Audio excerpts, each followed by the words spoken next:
Welcome, Warriors.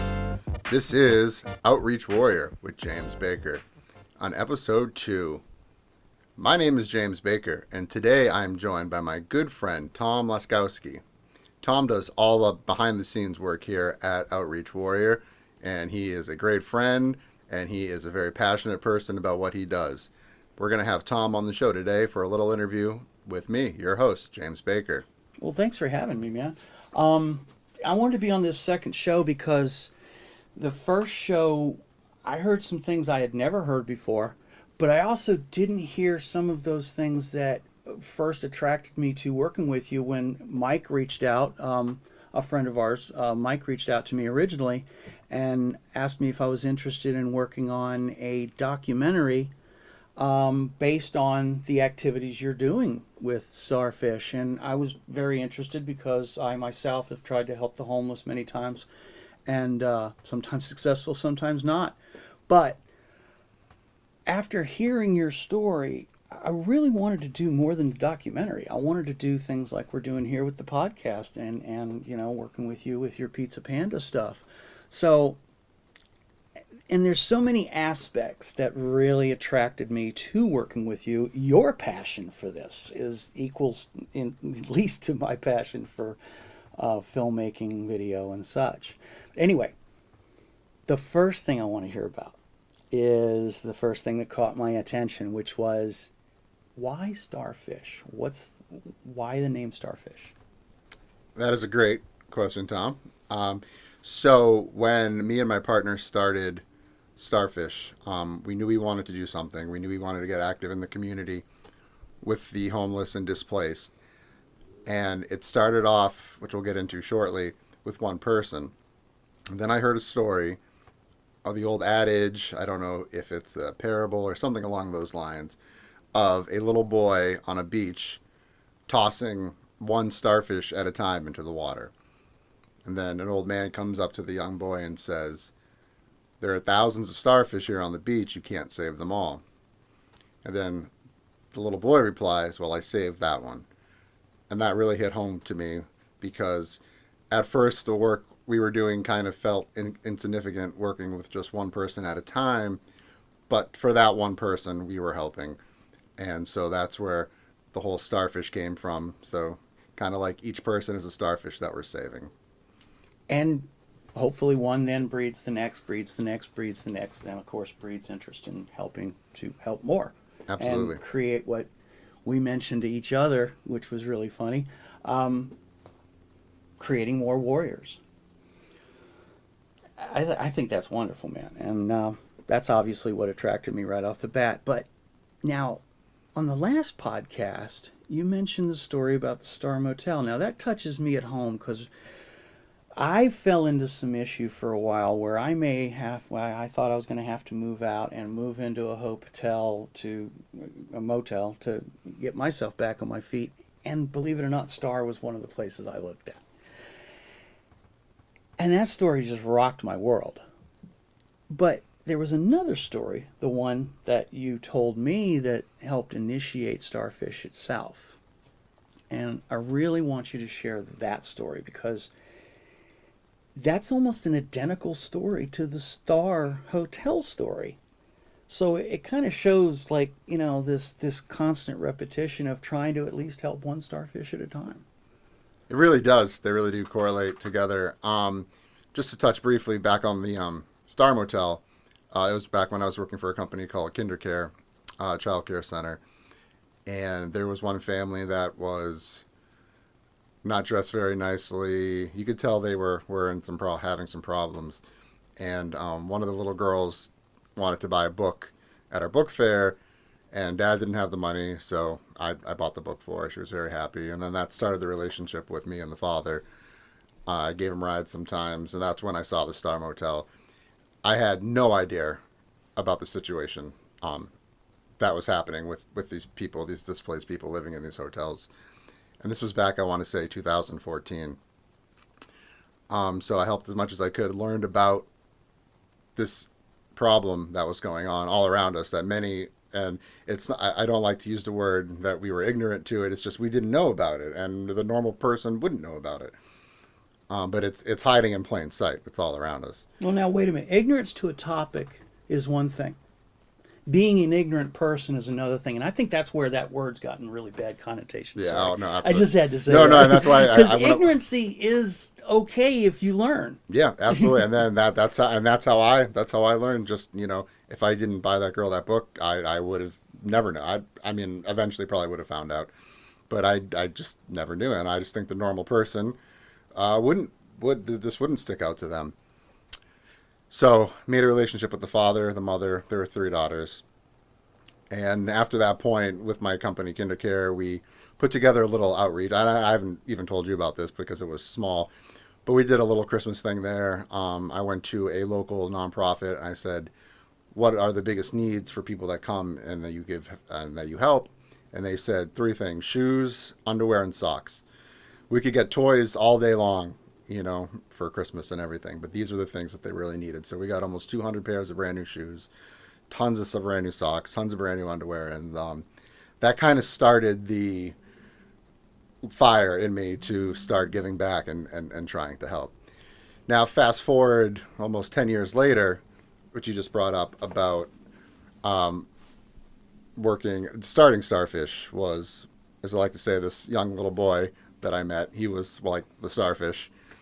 Won't use his real name, but I worked in Polk County schools as an ESC teacher, and ESC just means special needs. And he had a tracheotomy. He had a hard time talking, and I learned about his situation through teachers and whatnot. And kind of like the same story, I made a rapport with the dad. I wanted to bring him some toys, and I learned that he had a sister and went to a different school. And then I talked to Dad and I said, "Hey, I'd like to give you and your family a nice Christmas. I know some people that could donate some things," and that's where it left off. That was going to be it. That was it. I wanted to give them a nice Christmas. So I went to meet with the father at this hotel here in Kissimmee. And when I was meeting with the father, I went after school. The school bus pulled up, and there were, I want to say 10, 11 kids from my school that I had no idea lived there. Wow. And that, to me, was the wow moment, saying, it's not just this little boy and his sister.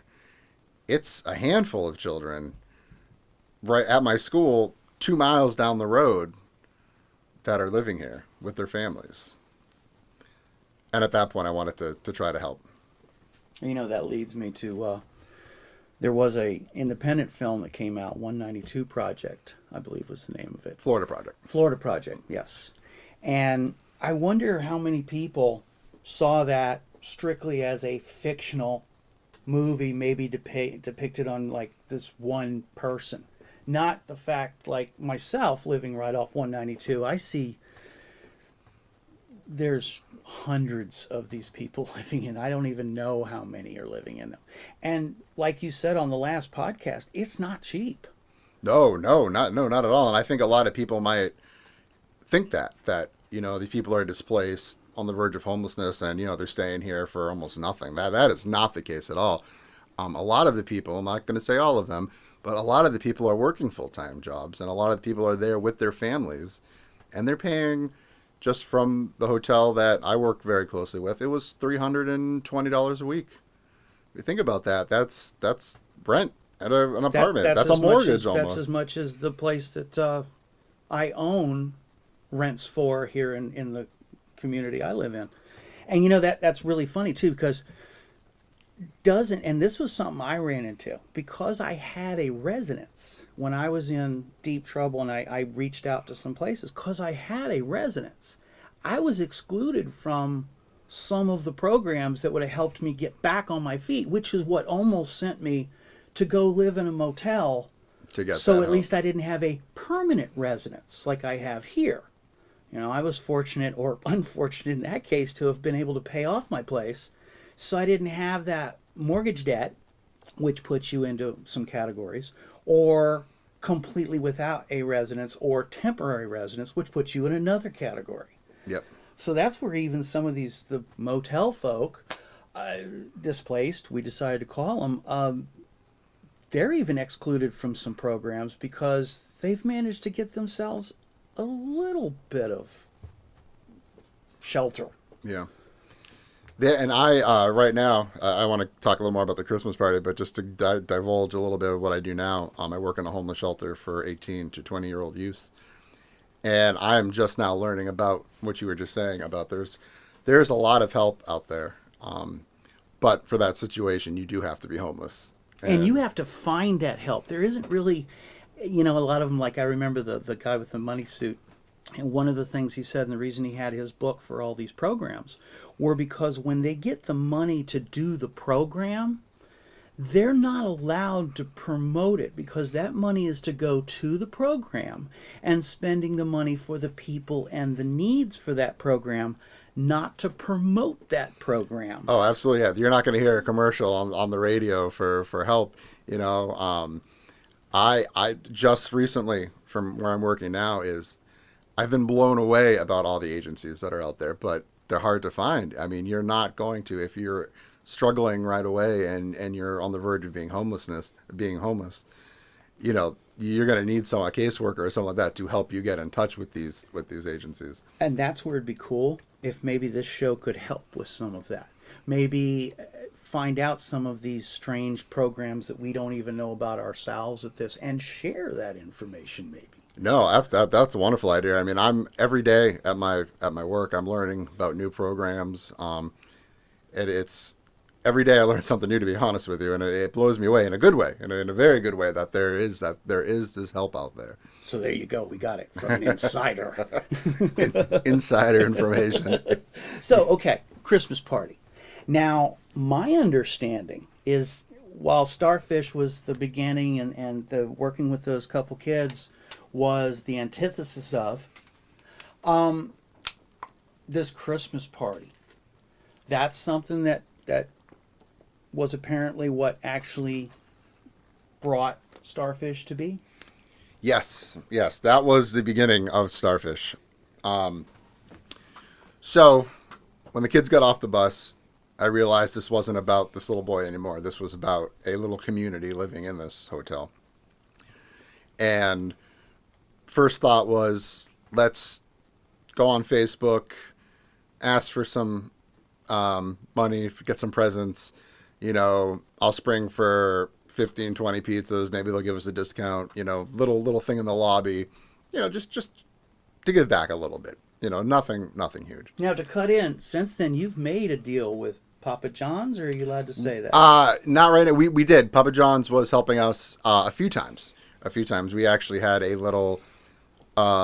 few little meetups at the hotel that I was with. This was all before COVID happened, and Papa John's was nice enough they had a deal with, if we bought, they gave us half off for anything that we bought, and then so if we bought 10 pizzas half off, they gave us another 10 pizzas. That's awesome. Yeah, no, they helped a lot. Haven't been working with them right now because of the COVID. The main hotel that I volunteered at completely shut down with donations or anything like that. They did? Yeah, we wouldn't. That's the one we went to, right? Yep, that's the one that we went to. And right when COVID started, I started a big food drive at the school I was working at the time, and we had an assembly for something else. And I came and I talked to each assembly about the crisis that we're in, and some of your friends are going hungry and they're not telling you. So we got these big bins, we got a whole bunch of food. And so COVID hit, shut the school down. I had all this food, went to donate it. They wouldn't even take the canned goods. I mean, I could see anything else, but yeah, they wouldn't take anything. They wouldn't take clothes. So now that, we're not out of the woods yet with COVID, but No. here in Florida, I think the restrictions are, I don't want to say laxer than other places, but things are slowly coming back. So that is on the agenda now with Outreach Warrior, and our sponsor, our big company, Starfish, is to get back into these hotels now, bring back the food, have the outreach days when we go and we give out food, distribute clothes. And the other thing that you had mentioned to me on this, that one of the things you want to do is actually get the stories from the people themselves. Not just, here's how we can help and here's what, but literally get down in the trenches and get some of these stories so people understand that it isn't just one type of person. Absolutely. And that to me is the biggest thing, because I know there's a stigma, and I know sometimes you'll see someone standing on the side of the road with a sign asking for money, and the first thing you think of is, oh, they're going to go buy drugs or alcohol with it. People think that, you know. Or I don't, not to cut you off, but I actually ran into one and I kind of exposed him because, like you said, I love helping people, but I hate being taken advantage of. And I happened to notice in my area there was these same ladies that would every once in a while go from that corner over to the store and hand this guy something. So it was almost like this guy was pimping homeless females to collect the money. And I went in and talked to the store owner, and we basically confronted the guy to give the girls their damn money back.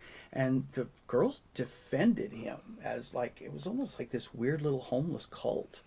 So I don't even know how much of that kind of And crap that goes opens on. a whole nother door with what I do now with trafficking and everything like that, which is a huge issue around here too. It's something that I never knew about until I So started if working. he's pimping them to stand on the corner to Absolutely. get the Money. dollar, Yeah. is he gonna then pimp them that next step if they go, hey, if I pull over, you got something for me? I mean, this can go deeper and deeper as Oh, you it's dive. it's. I mean, I had no idea about the things that go on.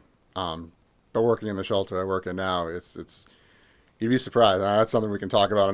That's a whole other like 3 episodes. But I mean, but there is that stigma, and there's also the people. That's a funny little story. No, it's not funny, but I was with my children, and we were driving by, and then on the side of the road was peculiar story. peculiar. I like that. I like that. I like peculiar. Driving by, and there was a family, man, woman, 2 children, had a sign asking for money, and the son was playing a Nintendo Switch sitting on the ground. And my 9-year-old child at the time says, Dad, they're asking for money, but yet the son's sitting there playing his Nintendo. So, I mean, I don't know how successful they were. And then there's also been times I've seen people panhandling and then getting in their car, which you think, that, I mean, and then just because they have a car doesn't mean that they're not in dire times. Dude, I had the same kind of thing. I saw this man sitting there with his kids, and I was like, he's almost like using the kids to get money. So what I did is, instead of giving him some money, when I came back out of the grocery store, I gave him a couple sandwiches. And the tears erupted because he wasn't just pimping his kids for money. He had nowhere to go with them. So there's so many sides to this coin. Absolutely. It's amazing. And that's why I feel like it's important to go into the trenches and talk to some of these people and hear their stories, because sometimes we just need a little help, and it could be just somebody to believe in us. Absolutely. And you know what? It could be me. It could be you. Something could happen. I'm not that many paychecks away. If something huge happened to my life, that could be us in the just like you said. At one point, you were very close several times. Yeah, and it's even now, to be honest. it's just like I said. Just if we can help one person at a time and create awareness, and that 1 starfish turns into 2 starfish and 3 starfish. That would be so beautiful. That would be awesome. So about the Christmas party, though. Yeah, I'm sorry, we got sidetracked. No, it's good. Ladies and gentlemen. That's a good tangent we just got into there. But I wish this is why I wanted to do this. Yeah, this is great. Sometimes when you're just talking to a microphone, you're kind of just getting out the points. But when you're having a conversation, it kind of sometimes it goes on a little too long. And that's what we were talking about the first episode. It was my first time recording, and I was nervous, and this feels much more organic and cool. That's what I was hoping this would do. So the Christmas party, I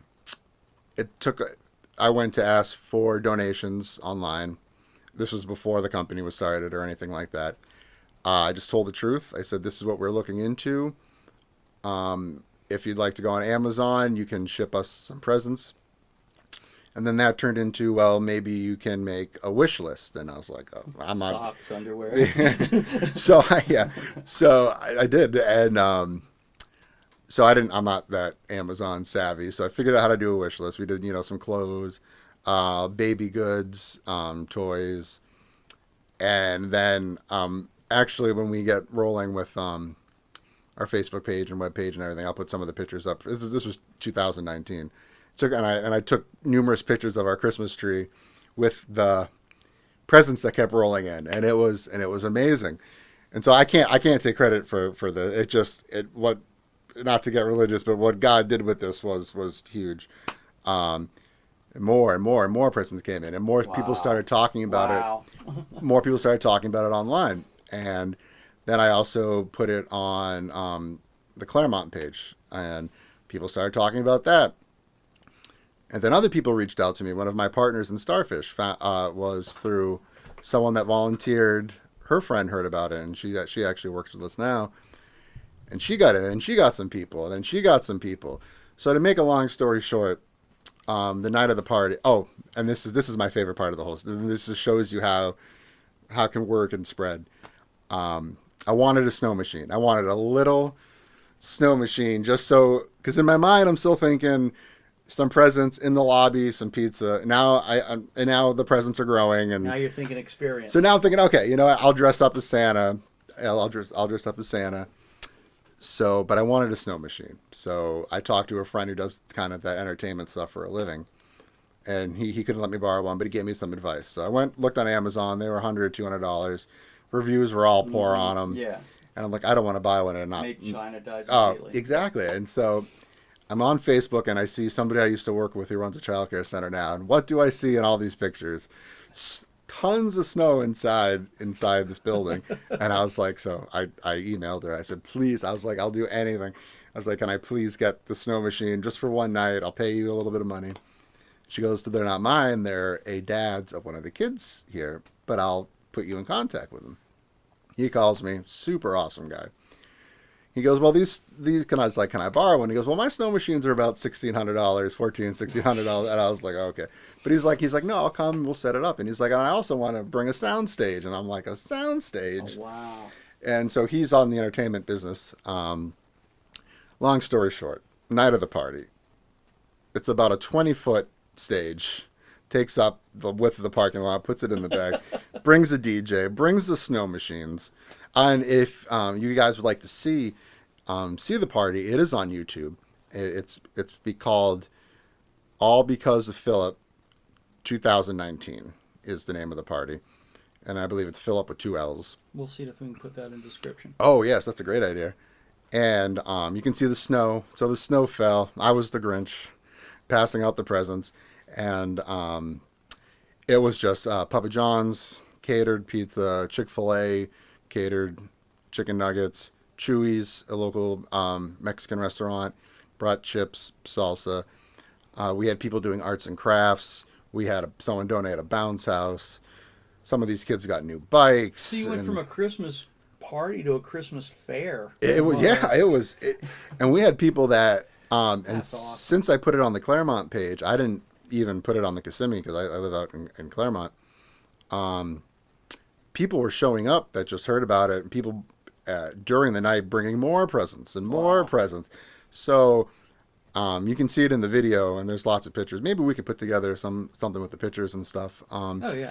Every room we're getting and the people that worked at the hotel were organizing them and everything, and every room we're getting just 2 or 3 big boxes full of presents. And I know presents aren't the most important thing about Christmas and holidays, but for children to a kid it is. But to a kid, you know, that's pretty amazing. And it was a lot of people put a lot of hard work into it. And like I said, I can't take all the credit by any means, but it was just an idea, and it turned into something unbelievable. And what I'm hoping to do now with Outreach Warrior, as our sponsor, Starfish, is to start getting back to that with people that want to be warriors in our community. And the goal right now is to try to get to these hotels and start off with doing a little bit of food, like a food day with pizza, get a pizza sponsor. So every Tuesday, maybe they come and get pizza. Every Thursday, maybe we can have clothes donations. So trying to go back to that grassroots outreach. That would be great. Okay. That's everything I had hoped to hear from you about that, because I didn't even hear that much detail myself. Now, on the last show, you mentioned that we have a certified psychiatrist to help those in need that maybe can't afford it or uncomfortable with the system, so they can't make it to there or whatever. Now, wouldn't that be awesome if we could get more warriors like you had just mentioned? Not just dollars, not just goods, but service. Somebody that works at Indeed, hopefully, maybe listen to this and say, hey, we can help you guys.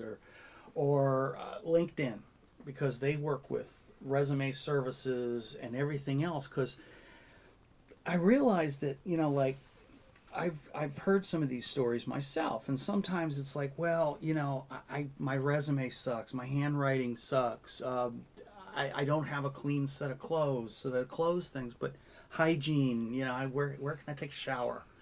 Those are the kind of things that it would be great if we could somehow reach out and get some of those.